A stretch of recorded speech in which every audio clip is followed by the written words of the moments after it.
ত্বকী হত্যা। ত্বকী হত্যার 143 মাস।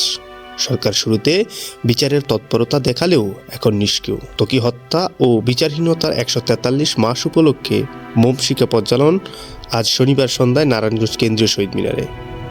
অন্তর্বর্তী সরকার শুরুতে নারায়ণগঞ্জের মেধাবী ছাত্র তানভীর মাহমুদ ত্বকী হত্যার বিচারের তৎপরতা দেখালেও এখন নিষ্ক্রিয় হয়ে পড়েছে বলে অভিযোগ করেছে নিহত ত্বকীর বাবা রাফিউল রাব্বি।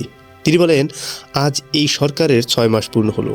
একটা বিচার সম্পূর্ণ করতে 6 মাস অনেক সময়। আগামী 1 মাস পর ত্বকী হত্যার 1 যুগ পূর্ণ হচ্ছে, কিন্তু 1 যুগও এই হত্যা মামলার তদন্ত শেষ করে অভিযোগপত্র আদালতে পেশ করা হয়নি।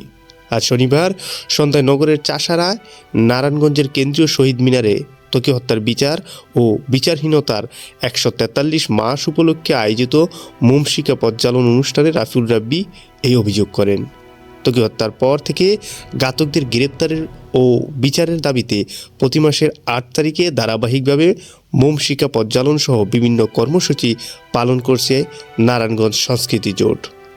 অনুষ্ঠানে নারায়ণগঞ্জ সাংস্কৃতিক জোটের সভাপতি জিয়াউল ইসলাম সভাপতিত্বে মনি সুপান্তর সঞ্চালনায় আরও বক্তব্য দেন সন্ত্রাস নির্মূল ত্বকী মঞ্চের সদস্য সচিব হালিম আজাদ, দৈনিক খবরের পাতার সম্পাদক মাহবুর রহমান, ন্যাব জেলা সাধারণ সম্পাদক আওলাদ হোসেন ও নারায়ণগঞ্জ সাংস্কৃতিক জোটের সাবেক সভাপতি ভবানী শঙ্কর ও অন্যান্যরা।